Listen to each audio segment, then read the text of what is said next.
A broken bridge, buses stoned by mobs, drivers gunned down at depots. What links them all? One man's name, Bonka Makalala.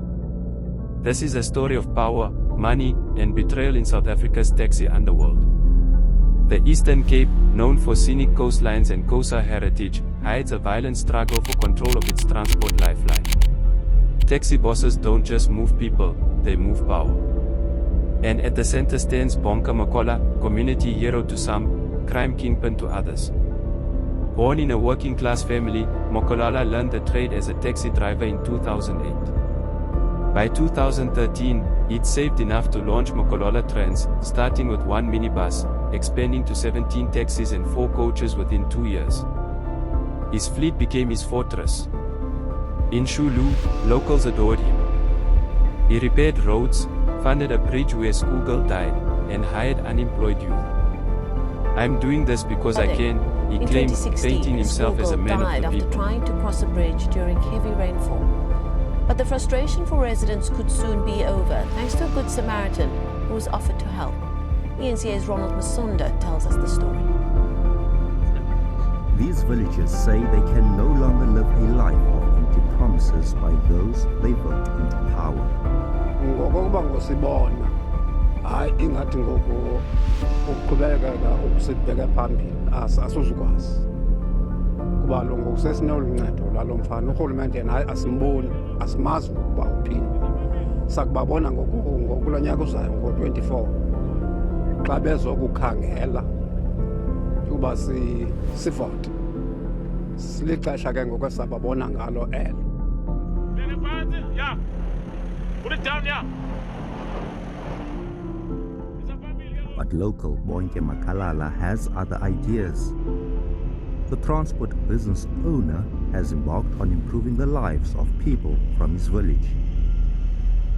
The 32-year-old says he was sent from pillar to post by government officials before deciding to recruit unemployed people from his community to fix the roads and a neglected bridge in Tomo.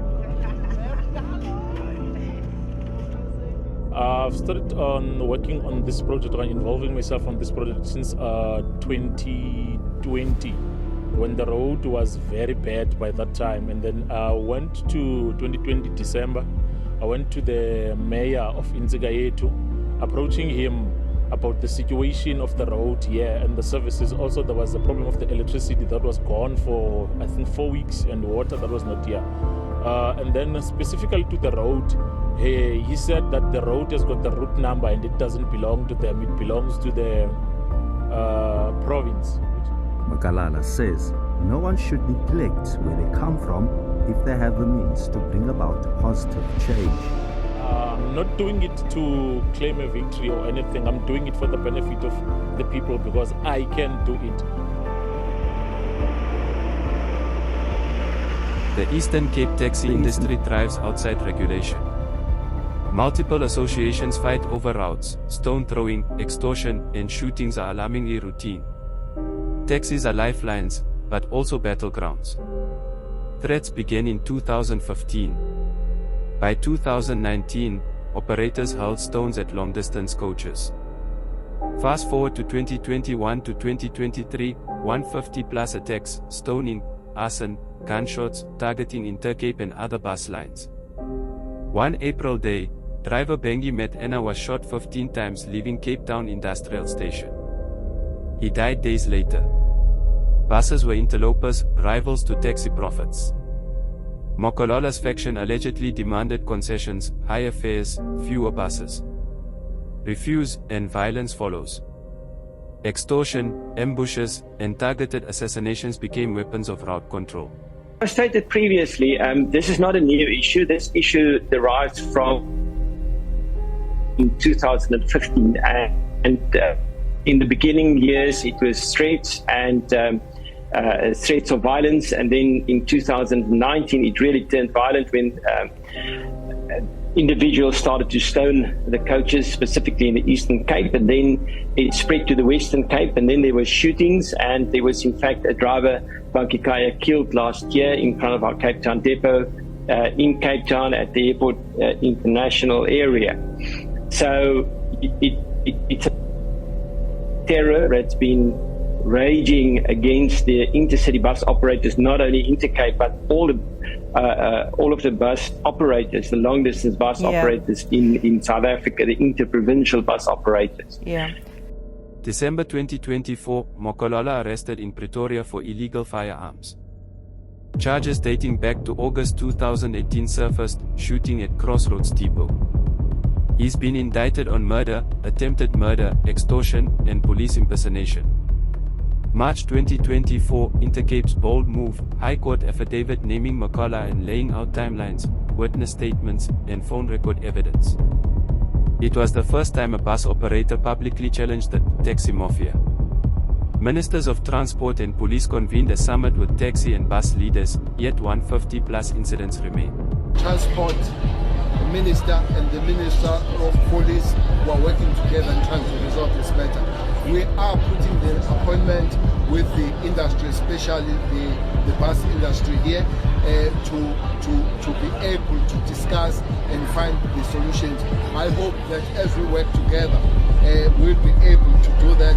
But after that, we have to do the meeting with the taxi industry, because it sometimes is between, it looks like it's a bus issue, but it's between the two industries. One industry, which is the transport industry, but between buses and the taxis.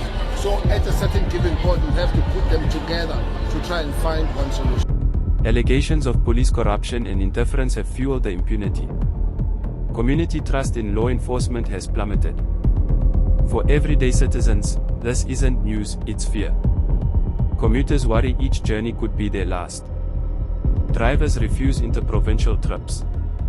Private cars are seized, owners extorted. The chaos strains social cohesion and stalls development.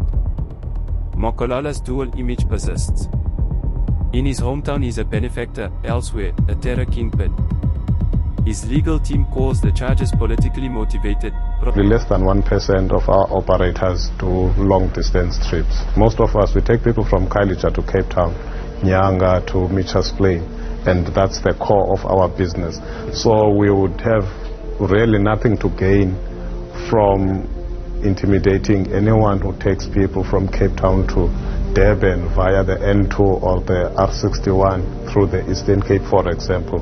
Video footage obtained by Amabungani shows Intercape driver Bonka Makalala as he drove out of the Cape Town Industrial Station on the 25th of April this year.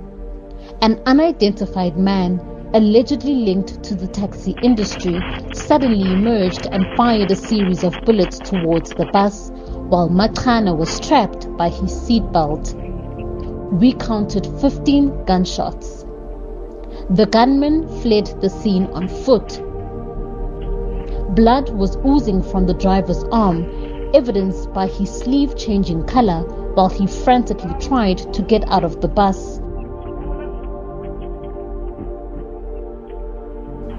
4 days after the incident, Makalala succumbed to his injury. Prosecutors paint him as a ruthless extortionist.